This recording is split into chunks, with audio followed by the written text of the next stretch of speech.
ನೀವು ನೋಡ್ತಾ ಇದ್ದೀರಾ ಕರ್ನಾಟಕ ಬೀಟ್ ನ್ಯೂಸ್. ಕುಡ್ಚಿ ಸೇತುವೆ ಜಲಾವೃತ, ಕರ್ನಾಟಕ ಮಹಾರಾಷ್ಟ್ರ ಸಂಪರ್ಕ ಕಡಿತ.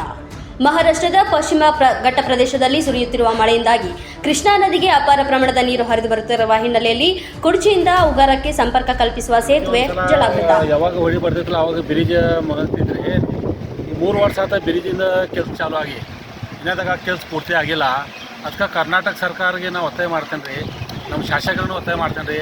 ನಮ್ಮ ಶಾಸಕರ ಮಹೇಂದ್ರ ತಮ್ಮಣ್ಣವ್ರು ಸರಿ, ನಮ್ಮ ಕಾಗವಾಡ ಶಾಸಕರ ರಾಜು ಕಾಗೆ ಅವರ, ಲಕ್ಷ್ಮಣ್ ಸೌದಿ ಅವರ, ಮತ್ತು ನಮ್ಮ ಡಿಸ್ಟ್ರಿಕ್ಟ್ ಮಿನಿಸ್ಟರ್ ಸತೀಶ್ ಅಣ್ಣ ಜಾರಕಿಹೊಳಿ ಅವರ, ಮತ್ತು ನಮ್ಮ ಕ್ಷೇತ್ರದ MP ಅವರ ಪ್ರಿಯಾಂಕಾ ಅಕ್ಕ ಅವ್ರಿಗೆ ಎಲ್ಲರಿಗೆ ನಾನು ರಿಕ್ವೆಸ್ಟ್ ಮಾಡ್ತೇನೆ ರೀ, ಇದು ಏನಾರು ಮಾಡಿ ಲಘು ಈ ಕೆಲಸ ಯಾಕೆ ತಡೆ ಆಗಿದ್ರಿ ಅದನ್ನು ನೋಡಿ ಲಘು ಮುಗಿಸ್ಕೊಡ್ರಿ. ಯಾಕಂತ ಜನರನ್ನು ಭಾಳ ತೊಂದರೆ ಆಗತೈತೆ ರೀ ಈ ಬ್ರಿಡ್ಜ್ ಹೊತ್ತಿಂದ.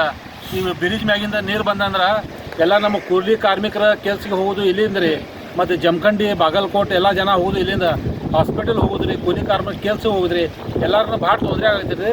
ಅದಕ್ಕೆ ಲಘು ಮುಗಿಸ್ಕೊಡ್ರಿ ಇದು ಕೆಲಸ ಲಘು ಚಾಲು ಮಾಡಿರಿ. ಎಷ್ಟು ದಿನ ಐತ್ರಿ ನೋಡಿ? ಇದು 8 ದಿವಸ ಆತ್ರಿ. ನನ್ನ ಹೆಸರು ಸೈದ್ ಅಹಮದ್ ದೇಸಾಯಿ. ಬೆಳಗಾವಿ ಜಿಲ್ಲೆಯ ರಾಯಬಾಗ ತಾಲೂಕಿನ ಕುಡ್ಚಿ ಹಾಗೂ ಕಾಗವಾಡ ತಾಲೂಕಿನ ಉಗಾರ ಸೇತುವೆ ಜಲಾವೃತ. ಕೃಷ್ಣಾ ನದಿಗೆ ಅಡ್ಡಲಾಗಿರುವ ಕುಡ್ಚಿ ಉಗಾರ ಸೇತುವೆಯನ್ನು ಕರ್ನಾಟಕ ಮಹಾರಾಷ್ಟ್ರ ಕೊಂಡಿಯಾಗಿದೆ. ದಿನಾಲು ಈ ಸೇತುವೆಯನ್ನು ಬಳಸಿ ಕರ್ನಾಟಕದಿಂದ ಮಹಾರಾಷ್ಟ್ರಕ್ಕೆ ಆಸ್ಪತ್ರೆಗಳಿಗೆ ಚಿಕಿತ್ಸೆ ಪಡೆಯಲು ಮತ್ತು ತರಕಾರಿ ವ್ಯಾಪಾರಕ್ಕೆ ಹಾಗೂ ಕೂಲಿ ಕೆಲಸಕ್ಕೆ ತೆರಳಲು ಸಂಪರ್ಕ ಕಡಿತವಾಗಿದ್ದರಿಂದ ಸಾರ್ವಜನಿಕರು ಪರದಾಡುವ ಪರಿಸ್ಥಿತಿ ಉಂಟಾಗಿದೆ.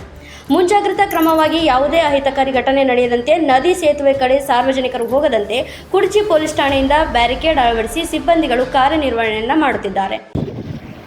नमस्ते, मैं हमारी कर्नाटक गवर्नमेंट से मैं रिक्वेस्ट करता हूँ कि हमारे कुर्ची जो मेन पॉइंट है, जो कागवाड़ जाने के लिए मेन पॉइंट है, तो कृष्णा रिवर नदी ब्रिज और मुकम्मल अभी ये मुकम्मल जो नया ब्रिज बन के 3 साल हुआ, ब्रिज इस पूरा कंप्लीट है, बट कागवाड़ से चढ़ने के लिए जगह नहीं और इधर उतरने के लिए जगह नहीं है, तो दो के लिए बहुत दिक्कत उठानी पड़ रही है. ये बागलकोट पूना हाईवे है, तो इसके लिए गाड़ियों में आना जाना बहुत तकलीफ हो रही है. और जो मेन पेशेंट जो रहता है हमारा, जो जमखंडी, जो कुर्ची, जो रायबाग तालुके का, वो मेरठ जाता है महाराष्ट्र, तो वो मेन पॉइंट है. तो पेशेंट को जाने के लिए आवाजाही बहुत तकलीफ हो रही है. तो मैं तमाम हमारे कर्नाटक गवर्नमेंट से रिक्वेस्ट करता हूँ कि जल्द से जल्द इस ब्रिज का काम करे. और हर 1 ईयर में ये ब्रिज ऐसा ही होता है, तो हर डूबता रहता है. तो मैं रिक्वेस्ट करता हूँ कि कर्नाटक गवर्नमेंट से हमारे प्रियंका अक्का से और हमारे महेंद्र तम्मनों MLA साहब से, हमारे उगार के जो MLA हैं कागवाड़ क्षेत्र के राजू कागे साहब से, और मैं अपनी MLA हमारे लक्ष्मण चौधरी साहब से मैं रिक्वेस्ट करता हूँ कि वो जल्द से जल्द आके इस पॉइंट पे क्या प्रॉब्लम आ रही, क्या दिक्कत हो रही, देख के जल्द से जल्द काम करे. और मैं कर्नाटक गवर्नमेंट से हार्दिक रिक्वेस्ट करता हूँ कि हर साल यही पॉइंट होता है, यही तकलीफ होता है कि हमारे जो आवाजाही के लोग हैं उनको बहुत ही दिक्कत उठानी पड़ रही है. तो मैं आपकी मीडिया के ज़रिए मैं उनको रिक्वेस्ट करता हूँ कि जल्द से जल्द इस काम को मुकम्मल करें. धन्यवाद. आपका नाम? मेरा नाम ज़हूर अहमद संदरवाले.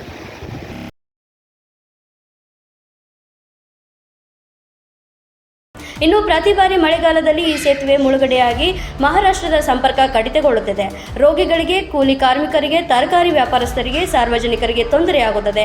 ಇನ್ನು ಈಗಾಗಲೇ ಈ ಸಮಸ್ಯೆ ಶಾಶ್ವತ ಹೋಗಲಾಡಿಸಲು ನೂತನ ಸೇತುವೆ ನಿರ್ಮಾಣವಾಗುತ್ತಿದ್ದು, ಆದರೆ ಸುಮಾರು 3 ವರ್ಷಗಳಿಂದ ಸೇತುವೆ ಕಾಮಗಾರಿ ಯಾವ ಕಾರಣಕ್ಕೆ ಅರ್ಧಕ್ಕೆ ನಿಂತಿದೆ ಎಂದು ಸಾರ್ವಜನಿಕರಿಗೆ ಗೊತ್ತಿಲ್ಲ. ಆದ್ದರಿಂದ ಸ್ಥಳೀಯರು ಈ ಸೇತುವೆ ಕಾಮಗಾರಿಯನ್ನು ಬೇಗನೆ ನಿರ್ಮಾಣ ಮಾಡಿ ಸಾರ್ವಜನಿಕರಿಗೆ ಅನುಕೂಲ ಮಾಡಿಕೊಡಿ ಎಂದು ರಾಜ್ಯ ಸರ್ಕಾರಕ್ಕೆ ಮತ್ತು ಸ್ಥಳೀಯ ಜನಪ್ರತಿನಿಧಿಗಳಿಗೆ ನಮ್ಮ ಮಾಧ್ಯಮದ ಮೂಲಕ ಕೇಳಿಕೊಂಡಿದ್ದಾರೆ. ವರದಿ ಜಹೂರ್ ಸರದಮಾಲೆ, ಕುಡ್ಚಿ ಪಟ್ಟಣ ನಿವಾಸಿ. ಕ್ಷಣ ಕ್ಷಣದ ಸುದ್ದಿಗಾಗಿ ನೋಡ್ತಾ ಇರಿ ಕರ್ನಾಟಕ ಬೀಟ್ ನ್ಯೂಸ್.